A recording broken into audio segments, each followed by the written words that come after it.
아버지와 성자와 성령의 이름으로 말씀드립니다. 자리에 앉으십시오. 한 주간 동안 평안하셨는지요? 주님의 성탄과 다시 오심을 준비하는 대림절 둘째 주일 예배를 드립니다. 특별히 이 시간 우리의 몸과 마음을 새롭게 해서 다시 오실 주님을 맞이하는 그러한 할 수 있는 그러한 간절한 기다림의 자리, 또 성령께서 주시는 위로와 평안이 은혜가 우리 안에 함께하는 그러한 자리가 되기를 바랍니다. 오늘은 회개, 나를 새롭게 만들어가는 절기라는 그 제목으로 함께 말씀을 나누고자 합니다. 여러분, 우리가 기독교 신앙생활을 하면서 교회에서 제일 많이 듣는 말 가운데 하나가 아마 회개 또는 회심이라는 말일 것입니다. 정현종 시인의 비스듬이라는 아주 짧은 시가 있습니다. 첫 구절이 이렇습니다. 생명은 그래요. 어디 기대지 않으면 살아갈 수 있나요? 공기에 기대고 서 있는 저 나무들을 좀 보세요. 시인은 우리가 어디 기대지 않고는 세상을 바르고 행복하게 살아갈 수 없다고 이야기합니다.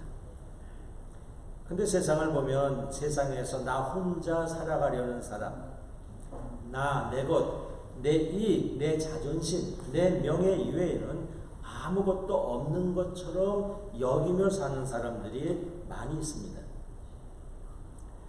그 전에 드라큘라 영화가 한창 유행일 때 청소년들이 하던 그런 이런 재미있는 이야기가 있습니다. 야, 드라큘라가 싫어하는 사람이 누군지 알아? 막 얘기하죠. 목이 깨끗한 사람 아니야. 목이 굵은 사람 아니야. 목이 긴 사람 아니야. 드라큘라가 싫어하는 사람은 찔러도 피 한 방울 나지 않는 사람, 이렇게 얘기를 합니다. 또 이제 이렇게, 그러면 드라큘라가 정말 가장 싫어하는 사람은 누군지 알아? 막 이리저리 얘기하죠. 누구 같아요? 피도 눈물도 없는 사람, 이렇게 얘기를 하더라고요. 자, 우리 저는 이것을 보고 다시 이렇게 바꿔서 물어보겠습니다. 여러분, 사탄이 가장 좋아하는 사람은 누굴까요? 사탄이 가장 좋아하는 사람, 회개 없는 사람. 회개 없는 사람. 그래요, 안 그래요? 회개 없는 사람은 제일 좋아할 겁니다. 자기가 잘못을 하고도 그것이 잘못인지 모르는 사람, 알고도 회개하지 않는 사람, 아마 사탄이 친구 삼자고 할 것입니다. 정현종 시인의 시의 어법에 의하면 회개 없는 사람은 비스듬히의 진리를 모르는 사람입니다. 비스듬히의 진리. 나 홀로 살겠다는 사람, 이웃이 없는 사람, 하느님 없이 살 수 있다는 사람, 사랑 없이 살 수 있다는 사람, 주님 없이 살겠다는 사람, 다 회개 없는 사람입니다. 서로 기대어 살아가는 진리를 모르는 사람, 회개 없는 사람입니다. 오늘 복음서를 보면 세례자 요한은 회개하여라, 하늘나라가 다가왔다, 이렇게 말씀합니다. 오늘 제1독서 이사야 예언서를 보면 이사야 예언자는 하느님 나라의 비전을 아주 잘 얘기하죠. 거기에는 어린아이가 독사굴에 손을 넣어도 다치지 않고 소와 사자가 여물을 같이 먹는 그런 서로 해치거나 죽임이 없는 세상을 이사야 예언자는 하느님 나라의 비전으로 우리에게 알려줍니다. 또 오늘 로마서에서는 다시 오실 예수님의 모습에 대해서 이렇게 말씀하고 있습니다. 세례자 요한은 이런 하늘나라, 다시 어떤 오실 주님을 맞이하기 위해서 회개해야 한다, 그는 그렇게 외쳤습니다. 새로운 세상, 새로운 시대를 맞이하기 위해서 회개해야 한다라고 세례 요한은 외쳤습니다. 평범하지 않은 외침입니다. 대개 새로운 시대를 예상하면은 세상 사람들은 돈벌이를 먼저 생각합니다. 어느 지역에 개발될 것이다 라는 새로운 변화의 뉴스를 들으면 제일 먼저 부동산 정보에 관심을 두는 것이 세상 사람들의 이치입니다. 어디에 땅을 사면 오를까? 어디에 집을 사면 오를까? 뭐 이런 생각을 합니다. 겨울이 추울 것이다 하면 난로나 방한복을 얼마나 많이 사거나 사재기를 하는가, 뭐 여기에 관심이 있습니다. 태풍이 올 것이다 하면은 생필품을 사면서 많이 이렇게 갖춰놓는데 관심이 많습니다. 머지않아 지구 온난화로 빙하가 녹고 저지대가 물에 잠기고 큰 기상이변이 일어날 것이다 라는 소식을 우리는 과학자들 통해서 끊임없이 듣지만 주식시장은 돈 되는 기업에만 관심을 둡니다. 자, 지구 온난화가 되면 어디에 투자를 해야 돈을 벌 것인가?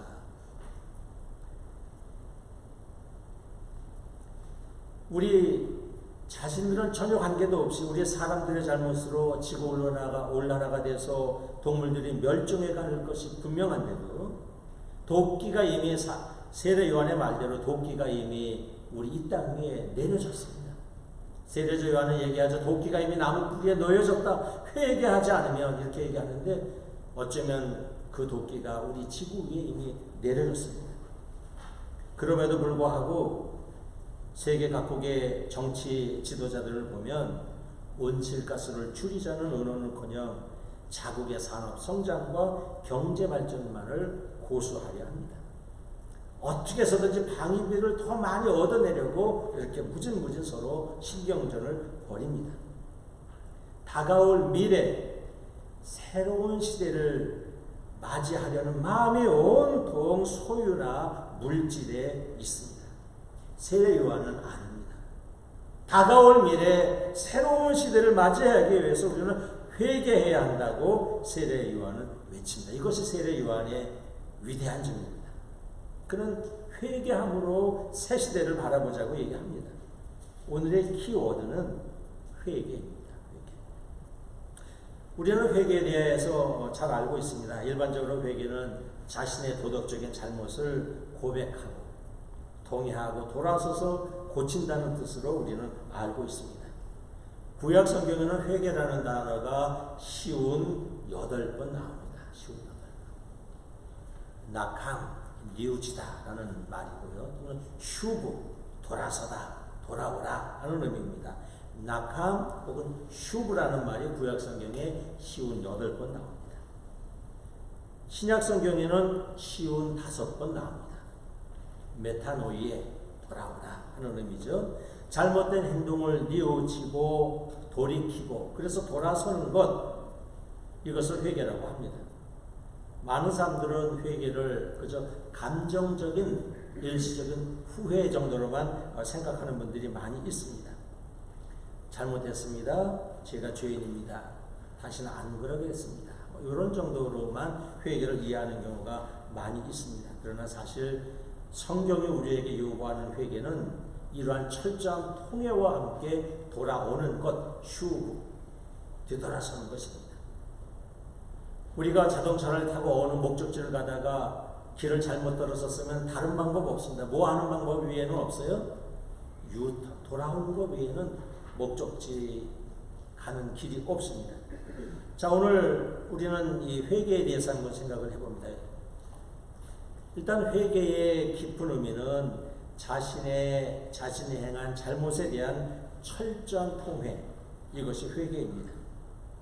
회개는 자신이 지은 죄가 얼마나 부끄러운 일인지, 내가 지은 잘못이 얼마나 다른 사람에게 고통을 주었는지, 얼마나 주님의 마음을 아프게 해드렸는지를 깊이 아는 것입니다. 나의 도덕적인 잘못, 나의 중심, 나 혼자만의 삶에 대한 반성이요 통회입니다. 사악한 자기의 행실에 대해서 철저히 반성하는 것을 의미합니다. 그래서 예레미야 예언자는 4장 3절에서 이렇게 얘기합니다. 회개는 땅, 곧 마음의 밭을 다시 갈아엎는 것, 이것을 그는 회개라고 얘기합니다. 마음의 수술을 받는 것, 우리가 몸이 어디 잘못되면 수술해서 새롭게 하죠. 우리 마음, 보이지 않는 마음의 수술을 받는 것, 마음의 밭을 다시 갈아쥐없는 것, 이것을 예레미야 예언자는 회개라고 이야기를 합니다. 오늘 이 대림절을 맞이해서 우리는 나의 돌아온 삶에 대해서, 어제까지의 삶에 대해서, 지금까지의 삶에 대해서 다시 되돌아보며 철저한 회개가 있어야 합니다. 여러분, 누구나 다 회개할 점이 있습니다. 이 시간 깊이 우리 성령께서 저와 여러분의 마음을 붙잡아 주셔서 회개의 영을 내려주셔서 이 시간 깊이 회개하는 이런 자리가 되길 주의 이름으로 축원합니다. 우리의 잘못에 대해서, 부족함에 대해서 우리는 깊이 회개해야 합니다. 그런 의미에서 우리 성가 413장 1절과 3절을 한번 우리 같이 해보겠습니다. 성가 413장 1절과 3절.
회개하는 삶을 우리는 살아야 합니다. 자, 우리가 왜 회개를 해야 할까?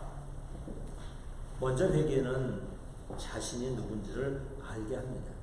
회개는 자신의 부족함, 자신의 불순함, 자신의 한계, 자신의 무력함을 알게 합니다. 이사야 예언서 6장 5절에 보면 하느님 앞에 선 이사야가 제일 먼저 한 것이 회개의 말입니다. 하느님, 나는 입술이 더러운 사람입니다. 이렇게 고백합니다. 출애굽기 3장 11절에 하느님을 만난 모세가 이렇게 얘기합니다. 하느님, 저는 보잘것 없는 사람입니다. 내세울 것 없는 사람입니다. 발재간이 없는 사람입니다. 예레미야 1장 6절에 보면 예레미야 예언자는 하느님을 만나면서 저는 어린아이 같은 사람입니다. I am nothing. 저는 아무것도 아닙니다. 이런 고백을 합니다. 회개는 I am nothing. 나는 정말 하느님 앞에서 아무것도 아님을 알게 하는 것이 회개입니다. 회개는 또한 우리의 삶의 방향을 바꾸게 하는 것입니다.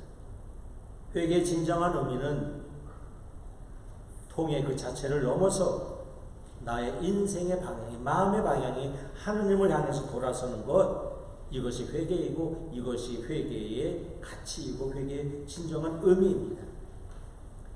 나는 비스듬한 존재, 나는 비스듬히 살아야 할 존재임을 알게 되는 것, 이것이 회개입니다. 예레미야 4장 3절에 끊임없이 하나님이 이스라엘 백성을 부르십니다. 이스라엘아, 살고 싶거든 어서 나에게 돌아오라. 슈부, 나에게 돌아오라. 이렇게 얘기합니다. 회개를 요청하시는 것입니다. 마태복음 18장 3절에 예수께서 말씀하십니다. 생각을 바꾸고 어린아이와 같이 되지 않으면 하느님 나라에 들어갈 수 없다. 이렇게 얘기합니다. 메타노이에 이것도 마찬가지입니다. 생각을 바꾸라, 나에게 돌아오라. 즉 회개의 궁극적인 목적은 돌아옴입니다. 방향을 바꾸는 것, 하느님을 향해서, 진리를 향해서, 말씀을 향해서, 우리의 주님을 향해서 방향을 바꾸는 것, 이것이 회개입니다. 자, 여러분 이러한 회개를 하셨는지요? 회개에 대한 오해가 있습니다. 회개에 대해서 너무 무겁게 또 진지하게 또 심각하게 생각하는 분들이 많이 있습니다. 어떤 분들은 이렇게 얘기합니다. 신부님, 한 번 회개했으면 그만이지 또 회개해야 합니까? 아니요. 회개는 한 번에 끝나는 것이 아닙니다. 회개는 필요하면 수시로 해야 합니다. 사람마다 다 자기의 약점이 있습니다. 우리가 지난주에 애니어그램을 마쳤습니다. 사람마다 어떤 사람은 허영심에, 어떤 사람은 지적인 교만에, 어떤 사람은 자기 힘의 과시에, 어떤 사람은 늘 불안과 불신에, 어떤 사람은 게으름에, 다 사람마다 깊은 자기의 근원적인 약점들이 다 있습니다. 죄, 불경, 불신, 탐욕 등등 주님 보시기에 안 좋은 일을 하면 우리는 그때마다 회개를 해야 합니다. 가족이나 친구나 누구에게 고통을 주었다면 우리는 하나님 앞에 나와서 회개를 해야 합니다. 일상적인 우리의 삶 속에 회개가 늘 있어야 합니다. 날마다 자신을 돌아보고 자신을 회개하고 부족한 일을 반성하는 그런 절기가 우리 대림절의 이 시기입니다. 회개는 수치가 아니라 하나님의 은혜가 있을 때 가능합니다. 여러분, 회개는 은혜입니다. 은혜. 가끔 뉴스를 보면, 우리 한국에서 인터넷을 보면 극악한 죄를 저질러서 많은 사람을 죽였음에도 불구하고 법정에서 전혀 반성하지 않는 모습의 사람들을 간혹 봅니다. 많은 사람을 죽이고 그 가족들에게 고통을 줬음에도 불구하고 반성하지 않습니다. 자신의 죄를 나무라지 않습니다. 많은 사람들은 그런 경우가 많습니다. 회개는 마음에 내가 한 일이 얼마나 다른 사람에게 또는 주님을 아프시게 해드렸는지 마음에 찔림이 와야만 회개를 할 수가 있습니다. 자기의 죄와 잘못이 얼마나 부끄러운지 느낌이 와야 회개할 수 있습니다. 자기를 깊이 들여다보는 사람만이 회개할 수 있습니다. 진정한 회개는 바로 이게 교만이구나, 이게 죄이구나, 이게 사탄의 마음이구나, 이게 나의 집착이구나. 회개의 영을 성령께서 주실 때에 비로소 우리는 진정한 회개에 이르게 됩니다. 그런 의미에서 회개는 은혜입니다. 은혜가 없이는 회개할 수가 없다 하는 것입니다. 특별히 이 시간 우리 성령께서 저와 여러분의 마음에 회개의 영을 부어주셔서 우리가 언제든지 조그만 것이든 큰 것은 물론이고 조그만 것이라도 우리가 주님 안에서 부끄럽거나 잘못한 것이 있을 때에 지체 없이 회개하는 저와 여러분이 되기를 주의 이름으로 축원합니다. 성경은 회개를 강조합니다. 세례 요한도 오늘 회개하라 하는 나라가 다가왔다 첫 마디가 회개였습니다. 예수님의 첫 마디도 마태복음에 보면 회개입니다. 예수님도 회개하라 하느님의 나라가 다가왔다 외치셨습니다. 사도행전을 보면 초대교회의 사도들이 갈 때 가는 곳마다 회개하고 세례를 받으시오, 세례를 줄 때마다 늘 회개에 대한 말을 했습니다. 세례 요한도 예수님도 사도들도 첫 마디가 회개였습니다. 회개. 왜? 회개를 해야만 I am nothing인 존재를 깊이 그때 알게 됩니다. 회개를 해야만 하느님을 향해서 나의 마음이, 나의 생각이, 나의 인생의 방향이 돌아서게 되기 때문입니다. 회개는 그런 의미에서 나를 하느님의 사람으로, 나의 삶을 하느님 백성의 삶으로 재조정해 가는 것, 재조정해 가는 과정이 이것이 회개입니다. 시편 51편 10절에 보면 하느님 나를 불쌍히 여기소서 회개합니다. 내 죄를 없애주소서, 내 허물을 없애주소서, 하느님의 지혜를 아는 사람이 되게 하소서, 눈보다 더 희고 정결한 사람으로 세워주소서. 그리고 끝에 이렇게 얘기합니다. 하느님 마음을 새로 지어주소서. 하느님 내 뜻을 새로 세워주소서. 시편 기자는 하느님 안에서 회개를 통해서 마음이 삶이 재조정되는 것, 다시 만들어지는 것을 그는 구합니다. 회개의 아름다움이, 회개의 은혜가 여기에 있습니다. 회개는 나를 하느님의 사람으로, 말씀의 사람으로, 은혜의 사람으로 재조정, 만들어가는 것, 새로 변화시켜가는 것, 이것이 회개의 과정입니다. 여러분, 우리는 누구도 단 한 번에 하느님의 사람으로 완전하게, 완벽하게 살 수 없습니다. 깊은 회개, 진정한 회개를 통해서 우리는 하느님의 사람으로 거듭납니다. 요나가 그러지 않았습니까? 하느님의 말씀을 어기고 이리저리 도망다니다가 물고기 뱃속에 3일간 있다가 나와서 깊이 회개하고 하느님의 사람이 됩니다. 여러분, 우리가 하느님의 사람이 누구나 될 수 있습니다. 그러나 그 이전에 해야 할 것이 진정한 회개입니다. 깊은 회개입니다. 날마다 하느님의 사람으로 살기 위해서도 우리는 수시로 회개의 과정이 있어야 합니다. 왜? 회개는 나를 하느님의 사람으로 만들어가는 재조정에 관한 그런 과정입니다. 내 마음을, 내 뜻을, 내 생각을 하느님 사람의 생각으로 다시 만들어져 가는 과정이 바로 회개이기 때문에 그렇습니다. 말씀을 마칩니다. 대림절입니다. 세례 요한은 하느님의 나라 곧 새하늘 새 땅이 다가오니 회개하라 선포했습니다. 다가올 미래를 준비하기 위해서 회개하라 선포했습니다. 진정한 회개를 통해서 다시 나를 만들어가는 여러분의 생각을, 여러분의 마음을, 여러분의 삶을, 여러분의 믿음을 다시 만들어가는, 재조정해가는 이 대림절의 얘기를 주의 이름으로 축원합니다. 성부와 성자와 성령의 이름으로 말씀드렸습니다.